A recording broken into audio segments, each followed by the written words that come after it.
Pues hoy vamos a platicar de meliponiculturas para la conservación biocultural y la educación agroecológica. Yo quisiera comenzar mencionando, ¿por qué no me deja pasar la diapo? Ahí está. En el mundo tenemos más de 20,000 especies de abejas. Todos estos insectos peluditos que ven ahí son abejas, ¿no? Entonces realmente tenemos una gran diversidad de colores, formas, y yo a veces les digo, ¿por qué no también de sabores? Porque hay algunas que hemos tenido que probar, al rato les cuento tal vez un poco por qué, y entonces pues el no dejar de ver toda esta gran gama de organismos vivos que incluye a esta categoría que normalmente llamamos abejas, y puesto que muchas veces solo se conoce una, ¿verdad? Que es Apis mellifera, que además es una especie introducida, ¿verdad? Ya hace muchos años, pero tenemos también muchas especies de abejas nativas. En México, más de 2,000. Entonces, pues bueno, a partir de esta gran diversidad de abejas, tenemos dentro de la familia Apidae una tribu, la tribu Meliponini, que son las abejas nativas sin aguijón, y en el país tenemos 46 especies. Como podrán apreciar en las fotografías, pues también dentro de esta tribu encontramos una gran diversidad. Hay de diversos tamaños y con hábitos, con biologías, con etologías muy diferentes, ¿verdad? Acá tenemos, yo les decía, la pelirroja a la derecha, bueno, a la derecha mía, eh, que es Scaptotrigona pectoralis, abajo a la famosa Melipona becki, la Nanotrigona perilampoides, que es una abejita muy, muy tímida, la Trigona corvina o enredapelo para los tabasqueños, y estas hermosas entradas de casas que hacen, la fulviventris, que hace sus nidos debajo de la tierra. Entonces, dentro de esta gran gama de abejas de la tribu Meliponini, pues resulta que algunas se han criado por miles de años, más de 2,000 en Mesoamérica, según los datos arqueológicos. Entonces, estas abejitas se crían por diferentes pueblos y culturas. Algunos antecedentes históricos, pues tenemos el Códice Madrid, otro cortesiano, un documento fascinante que la doctora Laura Sotelo de la UNAM se ha dedicado a estudiar y nos ha podido compartir todos los detalles que tiene respecto a los cuidados ya, la cosecha de la miel, e incluso descripciones detalladas de Melipona becki, una especie en particular que se cultiva en la península de Yucatán. Al parecer se tiene la hipótesis que tal vez ya tenían incluso lentes, ¿verdad?, de aumento, porque si uno compara hoy día taxonómicamente a estas representaciones con las características que podemos determinar en el microscopio, pues son descripciones pues muy detalladas, ¿no? Muy, muy precisas. Ella lo ha estado trabajando con el taxónomo del equipo abejas, Jorge Mérida. Bueno, estas abejas entonces eran tan importantes, desde hace más de 2,000 años se tienen restos o evidencias arqueológicas, que incluso hay un dios, ¿verdad? El dios Amusencap, el dios descendente. Si ven aquí podemos ver, está el dios con los discos de cría. Sin embargo, hoy día, pues esta crianza de abejas se desarrolla en muchas otras regiones del país. Acá están todos los estados donde se tiene una evidencia histórica o presente de estas también llamadas meliponiculturas, crianzas de abejas nativas sin aguijón o meliponiculturas. Y pues como ven, está distribuido bastante desde el norte hasta el sur, y son varias especies las que se crían. Tenemos calculado, o se tienen los registros, de repente todavía varían porque hay zonas en donde casi no se conoce qué está pasando con esta crianza, de que se tienen al menos entre 22 y 23 especies de esas 46 que son criadas. Entonces, esta distribución de esta práctica a lo largo del país, pues implica la interacción de las abejas con un montón de pueblos, y tanto indígenas como mestizos, ¿no? Nosotros hemos estado también haciendo la recopilación y encontramos antecedentes de al menos todos estos pueblos indígenas que hacen crianza de abejas. La cultura chatina, chinanteca, chol, chontal, cora, huichola, maya, mazateca, mije, nahua, popoluca, purépecha, tarahumara, tlapaneca, totonaca, tzotzil, zapoteca y zoque. Entonces, estas interacciones de los pueblos por muchas generaciones con las abejas implican un conocimiento ecológico tradicional, como normalmente se le llama, o también saberes. A mí me gusta mucho esta definición de Fikret-Bergs, que habla que ellos le llaman conocimiento ecológico tradicional, el TEC en inglés por sus siglas, cúmulo de conocimientos, prácticas y creencias acerca de la relación de los seres vivos, incluyendo a los humanos, de unos con otros y con el ambiente, que evoluciona de procesos adaptativos y que es transferido a través de generaciones por transmisión cultural. Si ven, Bergs ubica los mismos elementos que después Toledo nos comparte el Corpus Praxis Cosmos, ¿verdad? Tenemos conocimientos, prácticas y creencias, y Toledo los llama saberes. Nosotros estamos proponiendo hablar de saberes contemporáneos para enfatizar la dimensión temporal de estos. El significado estricto de lo tradicional nos remite muchas veces al pasado. Si bien entre los que dedicamos al estudio de esto, la comunidad no biológica, los antropólogos, sabemos que estos saberes están en constante producción y reproducción, cuando se quieren establecer diálogos con gente que no está necesariamente en nuestra área, pues no necesariamente tienen pues esta idea, ¿verdad? Entonces el hablar de conocimientos tradicionales muchas veces hace que la gente conceptualice a estos saberes como cuestiones obsoletas, cuestiones que ya no sirven, que tenemos que dejar atrás y modernizar, y se da mucho precisamente justo en el mundo de la crianza de abejas. Entonces, para enfatizar por una parte la dimensión temporal, que están aquí y ahora estos saberes, que están en constante producción y reproducción, y también que son resultado ya de este mundo que nosotros no queremos verlo globalizado, sino localizado, como proponen algunos teóricos, donde pues estamos muy interconectados. Siempre ha habido fuertes intercambios culturales, pero hoy en día son con una intensidad que nunca se había visto antes, ¿no? Entonces, pues los creadores y creadoras de abejas tienen grupos de Facebook, tienen grupos de WhatsApp, entran a YouTube, ven lo que se hace en otras regiones, experimentan. Entonces es ya realmente estos saberes son una mezcolanza, ¿verdad? De muchísimas cuestiones.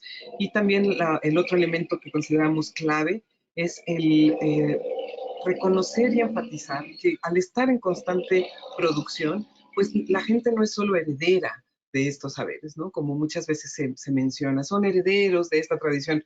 Sí, hay una parte fundamental que se hereda, pero también se siguen creando constantemente, ¿no? Y entonces están en diálogo estos nuevos saberes y estas nuevas experiencias con las herencias. Entonces, estos saberes forman parte de la diversidad cultural del país y por otra parte tenemos también pues esta diversidad de meliponinos que forman parte de la diversidad biológica. Y entonces podemos hablar de lo que proponen Maffei, Pretty, Huhn y otros como diversidad biocultural. La propuesta de diversidad biocultural está basada en el axioma biocultural. Esto es algo que no necesita ser demostrado, que dice que la diversidad biológica y la diversidad cultural son mutuamente dependientes y geográficamente coexistentes.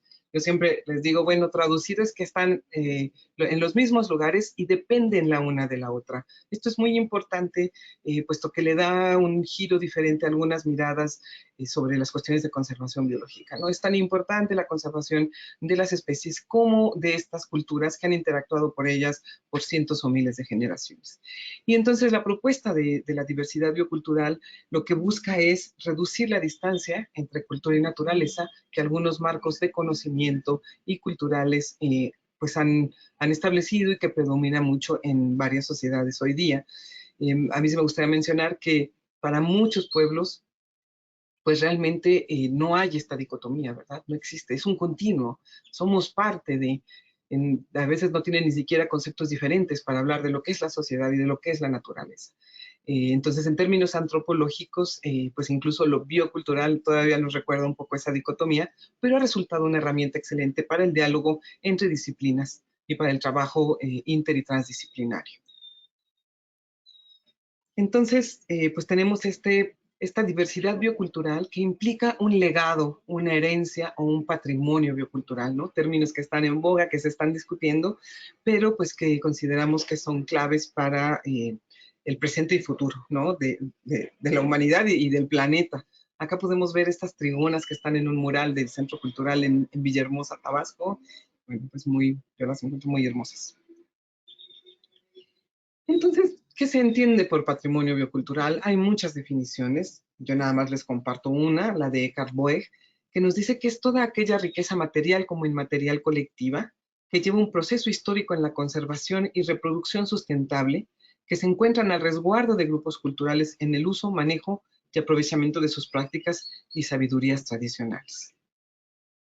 Entonces, ¿por qué hablar pues, de patrimonio biocultural y crianza de abejas? Pues nosotros estamos proponiendo, sugiriendo, invitando a que la crianza de abejas se conceptualice como tal, ¿no? Como un patrimonio, como una herencia, como un legado biocultural, porque a través de los registros tanto históricos como etnográficos actuales, se sabe que hay una relación simbólica y compleja, muy profunda, de los humanos con las abejas.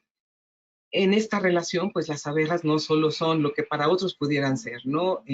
Objetos productores de una miel que tiene un alto costo, podría ser para algunos esa concepción. Y para otros, las abejas son familia, son hermanas, son mujeres abejas, las mujeres que están con ellas, son tradición, son guías sanadoras, reliquias, medicina, conciencia, compañía, consuelo, belleza, esperanza, paz.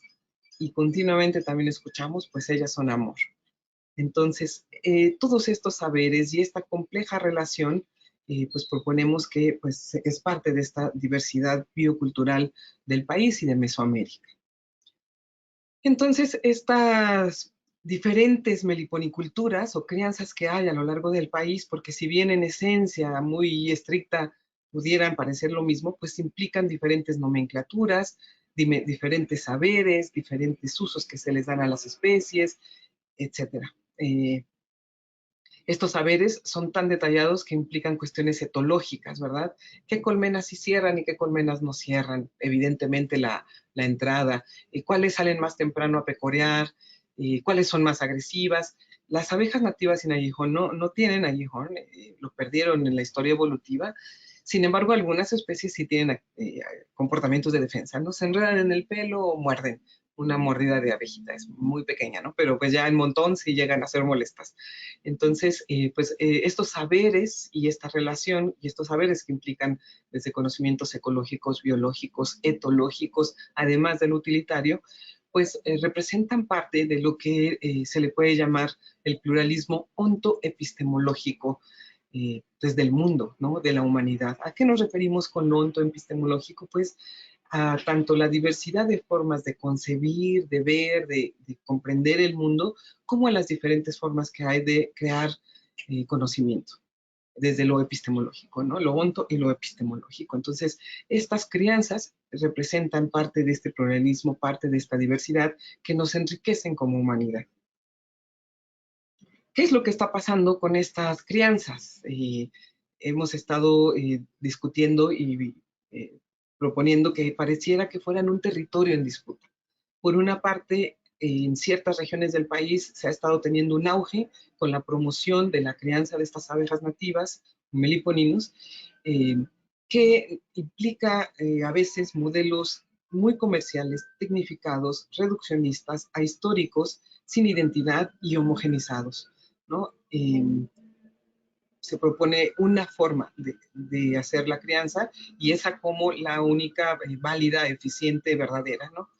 Y en el otro extremo, y sabemos que este es un ejercicio para pensar, para dialogar, que realmente estos extremos, es, esperemos cada vez más difícil encontrarlos como extremos y que más bien se encuentran las meliponiculturas en una gama de grises entre uno y otro, pero para la reflexión, entonces tenemos por una parte esta meliponicultura comercial tecnificada y la otra que está más enfocada a un autoconsumo, que son muy contemporáneas, holísticas, históricas, con identidad cultural y diversas, entre otras cosas.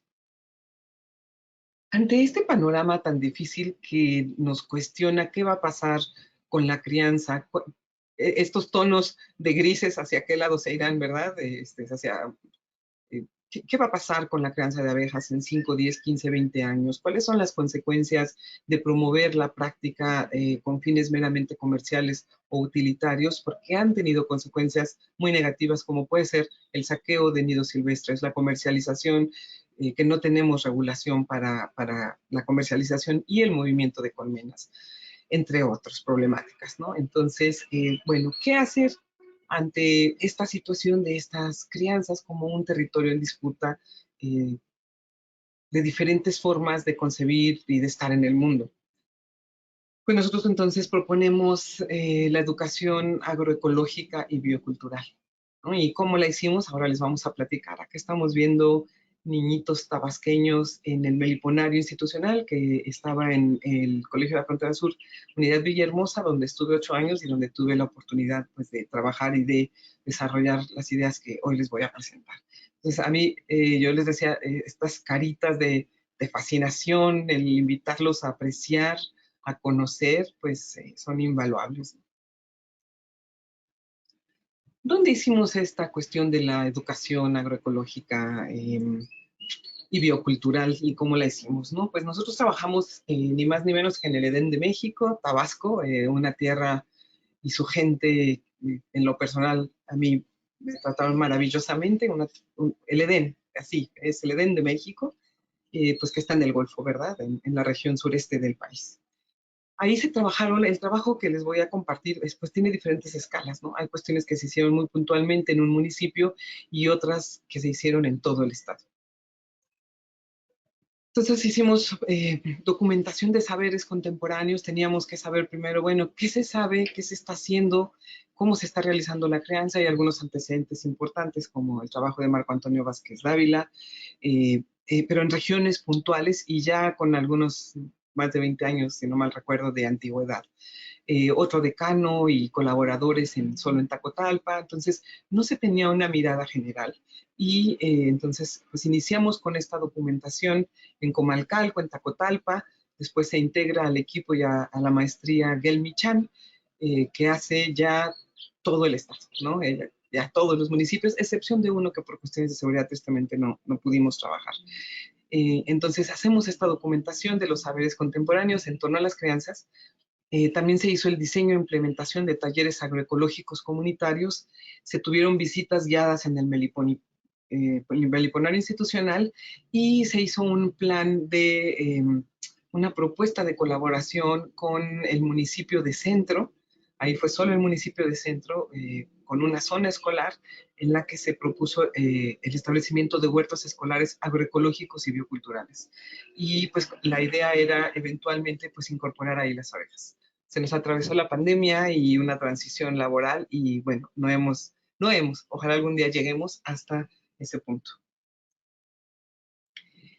¿En base a qué desarrollamos nosotros entonces esta educación biocultural y agroecológica, ¿no? Nosotros nos basamos en 3 modelos pedagógicos: el modelo experiencial, los modelos cognitivos o constructivistas y el modelo cognitivo social.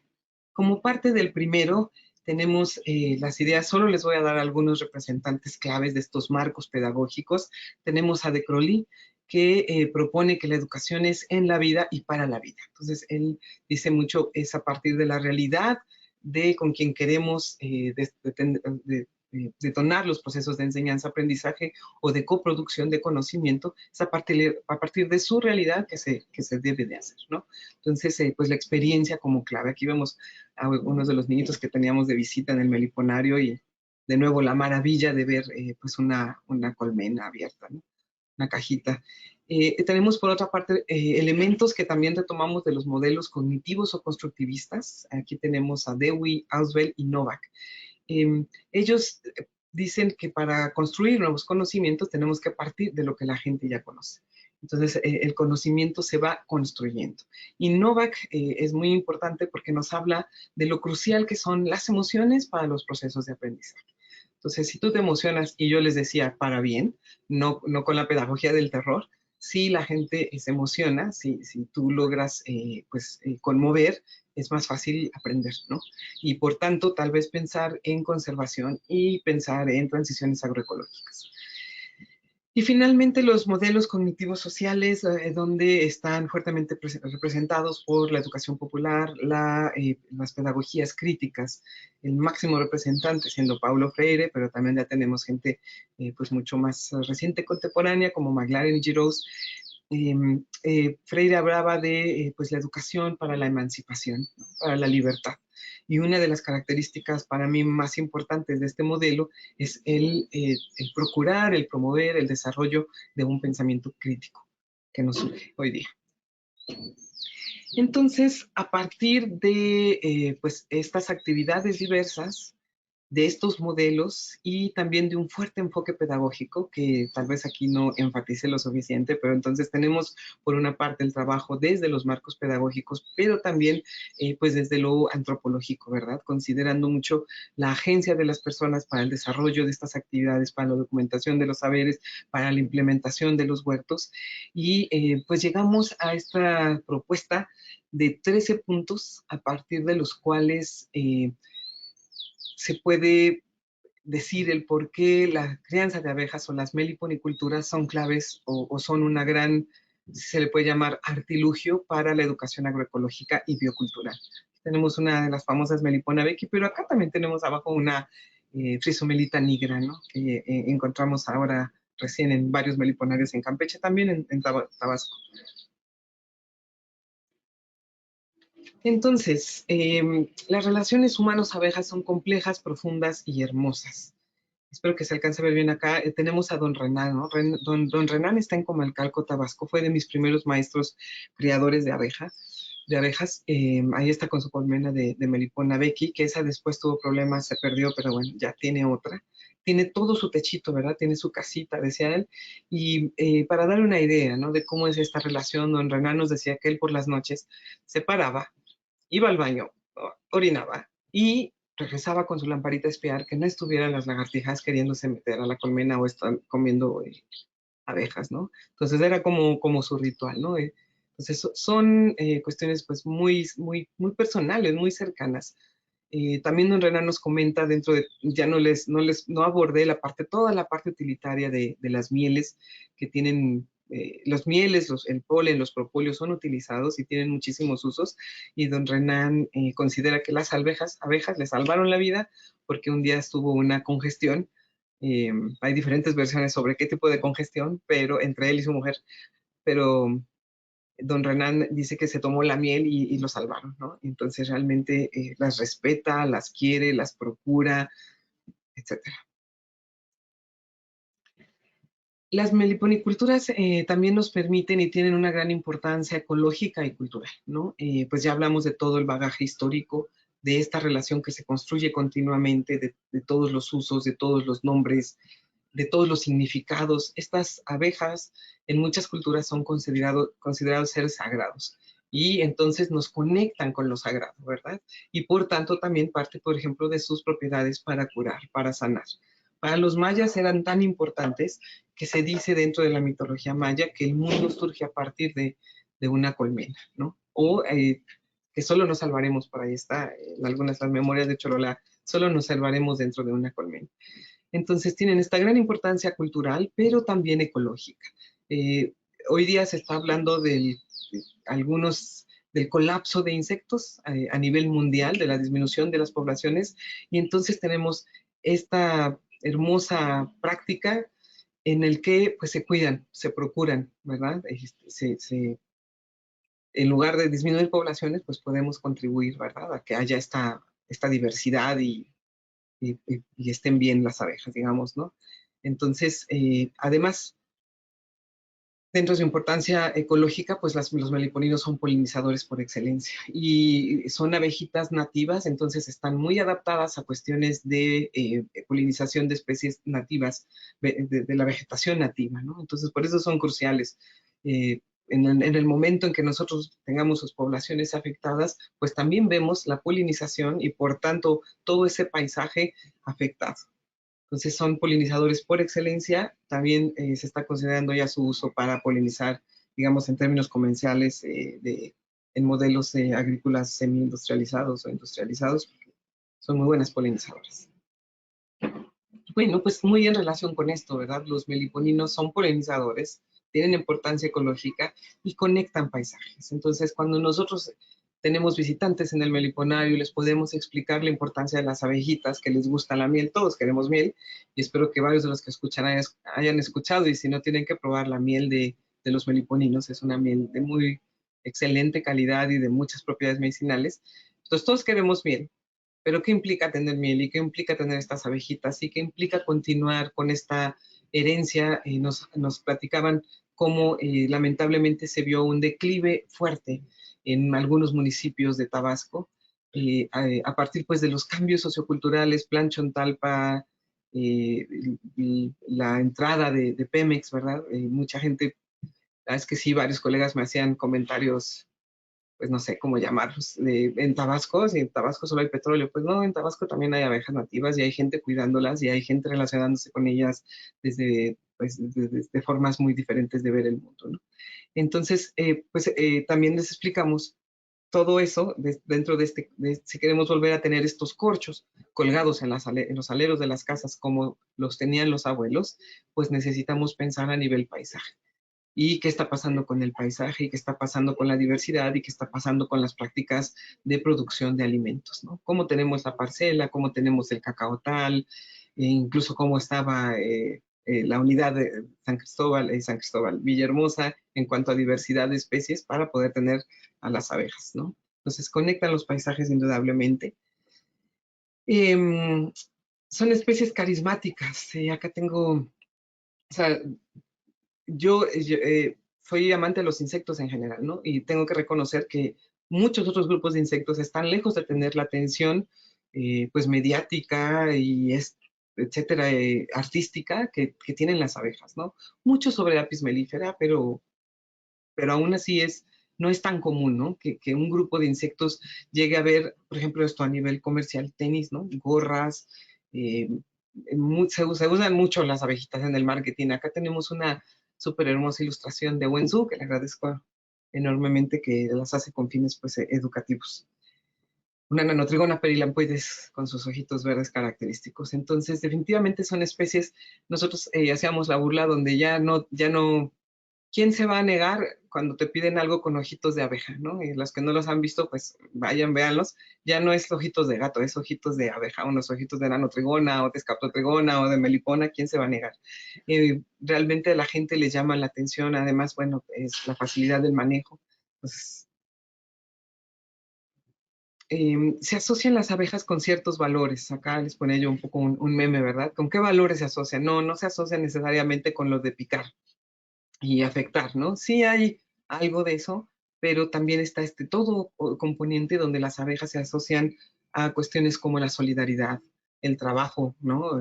Son trabajadoras, son solidarias, trabajan para el bien común.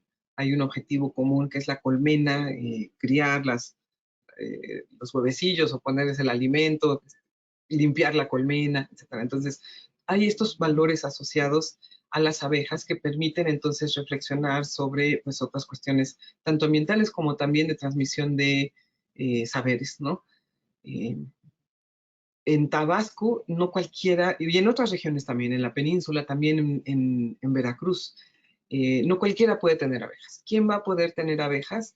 Pues quien se porta bien, ¿no? Quien es una buena persona. Si en una casa hay problemas, hay pleitos, si el que quiere criar abejas empieza a tomar alcohol o si anda infiel, con cuestiones de infidelidad, pues la gente dice que se van las abejas, no puedes tener abejas. Entonces, definitivamente, pues se les asocia mucho a estos valores éticos, morales, ¿no? La meliponicultura tiene importancia simbólica y emocional, ¿no? Como ya lo hemos estado pues mencionando con don Renan. Para la gente tenemos algunos casos documentados desde lo etnográfico en los que varones jóvenes, no sé, entre 25 o 40 años, si no mal recuerdo las edades, han comentado cómo han superado el alcoholismo, problemas de alcoholismo a partir de incorporarse poco a poco con proyectos de crianzas de abejas, ¿no? Y ellos dicen, pues las abejas me curaron esto, me sacó del alcohol, ¿no? Entonces, pues sí, hay mucha emoción en torno a estas especies de abejitas, los meliponinos. Eh, Definitivamente las meliponiculturas promueven el diálogo intergeneracional, ¿no? Acá estamos en Comalcalco, tenemos desde un chiquito, ¿no? Un adulto joven y el señor mayor. No son familia, todo el mundo piensa, ¿no? Que son la misma familia, no son, pero pues nos fascinan por igual, ¿no? Desde niños hasta mayores, algo que hemos estado viendo lamentablemente es que al parecer hay por ahí algunas rupturas de transmisión de saberes entre lo que son la generación de lo que podrían ser los abuelos 60, 70 años o más, gente que tenía la crianza, luego otra generación que sufrió como fuertes cambios socioculturales, tanto en la península como en Tabasco. En Tabasco, pues el desarrollo de la industria petrolera, por ejemplo, pero, o en la península la migración hacia las zonas turísticas, hacia el Caribe, y entonces hay ese salto, esa generación que no se involucró necesariamente en la crianza, pero sí los nietos. Se quedan los nietos con los abuelos y entonces son los nietos los que observan la crianza, los que ven el corcho, el tronco, el jobón, etcétera, y son esos nietos los que eventualmente están retomando, ¿no? Retomándola. Entonces, pues definitivamente implica cuando todavía se tienen a los abuelos, regresar y preguntar y aprender, ¿no? De lo que ellos saben de las abejas. Y la crianza de abejas representa un ejemplo de los cuidados que garantizan la continuidad de la vida, ¿no? La crianza de abejas, pues, no implica, digamos, miles de horas de trabajo, pero sí implica estar atento, observar las colmenas, ver que no vayan a tener, pues, algún problema, sapos cerca, arañas, hormigas. Hay un parásito, una mosquita fóride, que es tremenda, entonces, pues sí implica darle cierto seguimiento, que estén bien, que no les dé la lluvia, que no les dé el sol. Y entonces, esta relación de la crianza en muchas culturas es de cuidado, ¿no? Lamentablemente, entonces, estas visiones comerciales, hemos estado documentando cómo a veces la gente tiene que defender su mirada de decir, no, yo cuido a las abejas, no quiero explotar a las abejas, ¿no? Gente teniendo que argumentar por qué no quiere cosechar 2 o 3 veces la colmena que tiene cuando entran a un cierto programa gubernamental o con alguna institución o ONG, ¿no? Donde hay una mirada, esta mirada comercial, tecnificada, empresarial, y pues entonces son contrastes, ¿no? Entre el decir, estas abejas implican parte de lo que es la cultura del cuidado hacia la vida, hacia otros seres, o la explotación y una mirada estrictamente de producción, ¿no? Productivista.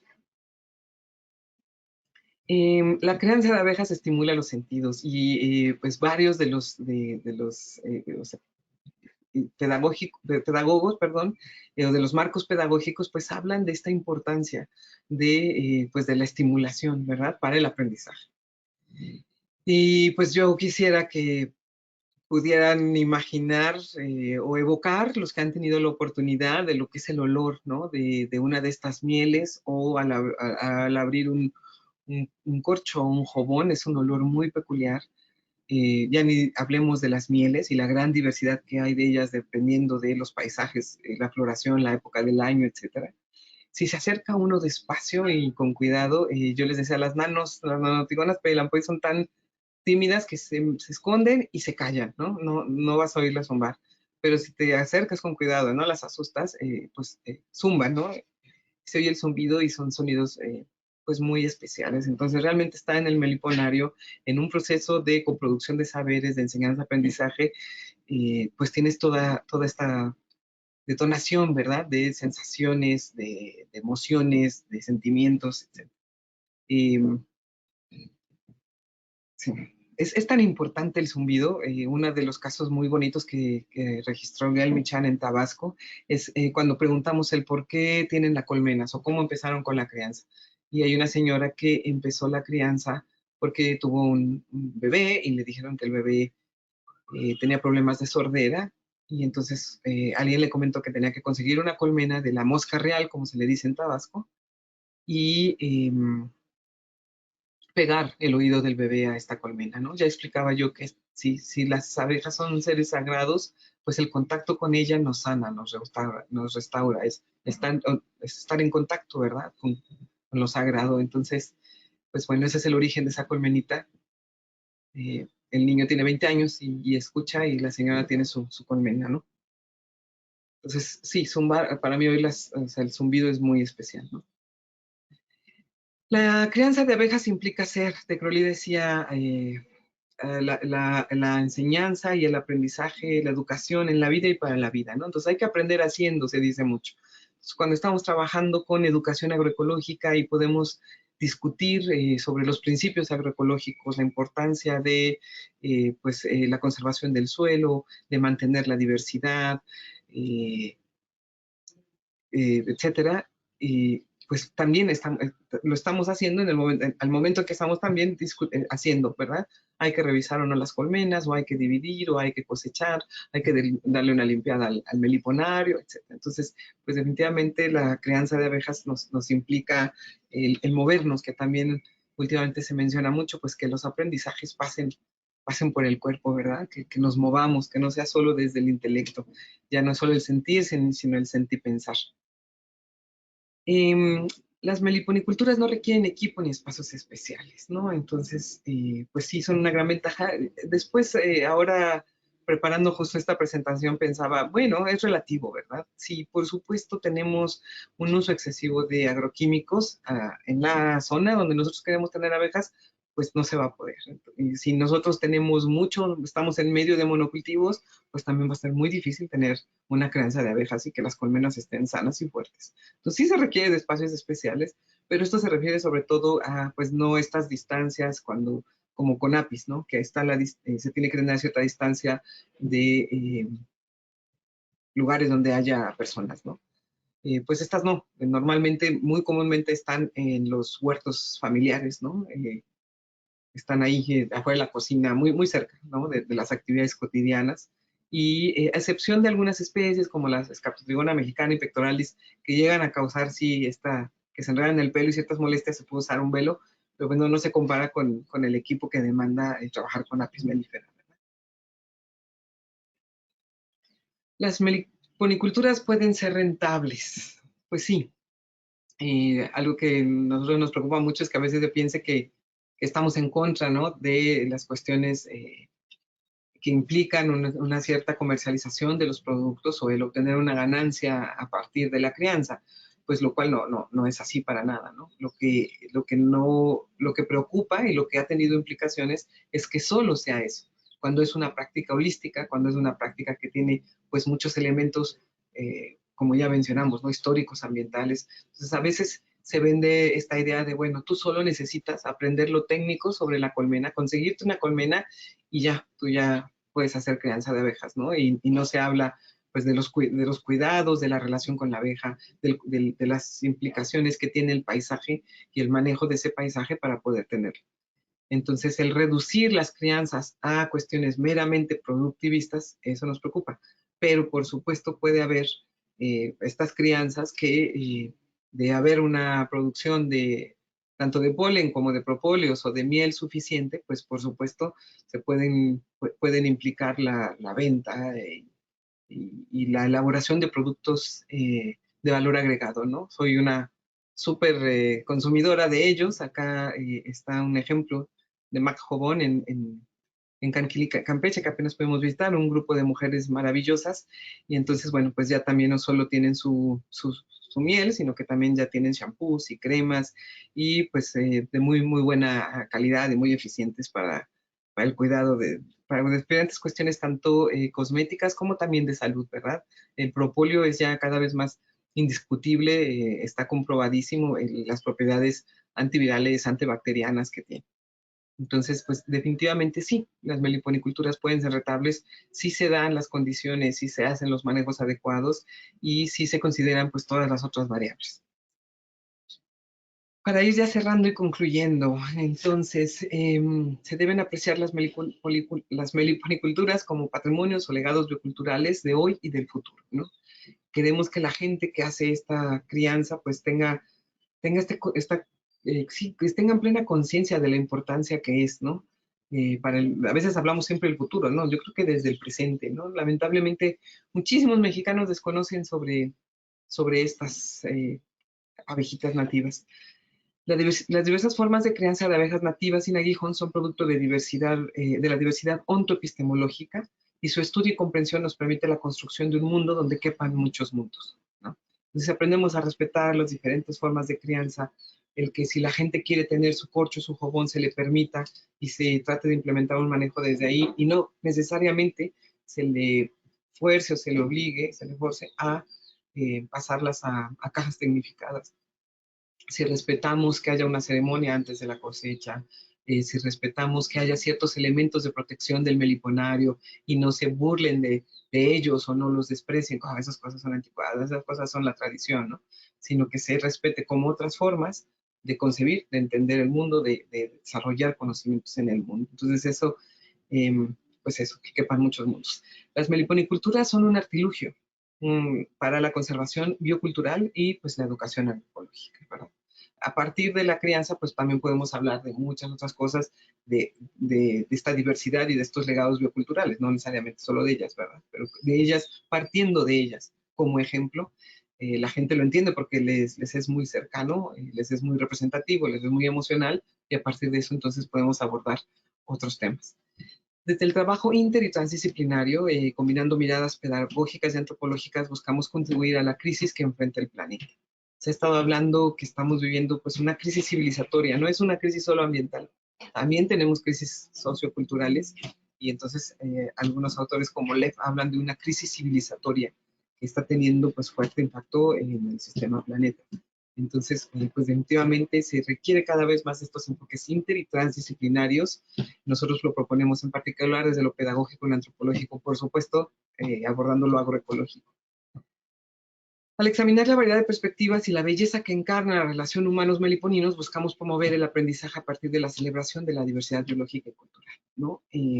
Pues también creo que es una cuestión a celebrar, una cuestión a celebrar y a invitar a que cada vez se hubiera más gente interesada en acercarse a esta otra comprensión de todas estas crianzas a lo largo y ancho del país, porque sabemos muy poquito, ¿no? Y se sabe mucho nada más de algunas regiones.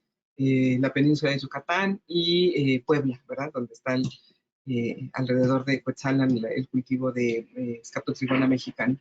Pero de todas las otras regiones, pues apenas sí tenemos algunos indicios. Bueno, un poco de Tabasco, también está el trabajo de Noemí Arnold en Oaxaca, pero pues hace falta mucho trabajo para la celebración de esta diversidad biocultural y su valoración, ¿no? En todo lo que lo vale. Y pues las meliponiculturas y las crianzas, pues creo que son aún más relevantes en estos contextos en los que hace unas semanas se tuvieron estos registros de muerte masiva de abejas en Campeche. Estas son abejas apis, ¿no? Entonces, pues están en los apiarios y los apicultores fácilmente notan, ¿no? Lo que está pasando. En esa región también hay crianza de meliponinos. Tal vez es menos notoria. No sabemos realmente qué está pasando, no solo con las abejas sociales, sino con todas las abejas solitarias que vale la pena mencionar, son la gran mayoría de esas 20.000 especies de abejas, son muy poquitas las sociales. Entonces, bueno, pues es en este contexto que estamos viviendo que todavía se puede hablar pues de aún mayor relevancia y preocupación por el futuro de las meliponiculturas. Entonces, pues decimos que está el impacto del humano, del Homo sapiens en el planeta, que estamos ya en una nueva era, ¿no? En el antropoceno, algunos dicen no es antropoceno, es más bien capitaloceno, pues como sea, las consecuencias son cada vez más evidentes, y pues a partir de la crianza y de esta relación de los humanos con las abejas, nos preguntamos si pudiéramos pensar en otro antropoceno, en un antropoceno donde sí sea determinante la presencia del Homo sapiens, pero para bien, como lo es en algunas regiones, como lo es en algunas relaciones, como es la crianza de las abejas, donde se procura la diversidad, donde se cuida, donde también, por ejemplo, hablando de toda la agrodiversidad, ¿no? Entonces, a veces se nos, diría yo, se nos juzga linchamente como especie, pero pues momento, ¿no? No estamos todos en el mismo barco, no somos todos iguales, tenemos estas otras formas de estar en el mundo que no necesariamente implican tener el mismo impacto y de las cuales tenemos que aprender. Entonces, ¿será posible que pudiéramos soñar en otro antropoceno, ¿no? Donde las crianzas no estuvieran amenazadas por miradas reduccionistas o empresariales y pues pudiéramos conservar todas estas herencias y nuevos conocimientos culturales, ¿no? Pues bien, yo solo quisiera agradecer ya para terminar a los profesores y profesoras con los que estuvimos trabajando en los huertos y los creadores y creadoras de abejas, que son nuestros maestros y quienes nos reciben en sus casas, en sus meliponarios, y pues nos comparten y nos permiten la colaboración y la coproducción de saberes. El equipo, esta presentación está basada en un artículo Y bueno, este es el equipo que participó en las reflexiones, ¿verdad? Para que este fuera posible. Ulises Rodríguez Robles, Ferina Avilés, Gail Michan, María Luisa Martínez, Gelda Morales, Bruce Ferguson y Jorge Mérida. Pues muchas gracias. Y hago ciencia bajo protesta porque soy investigadora por México y estamos pidiendo mejores condiciones laborales. Muchas gracias.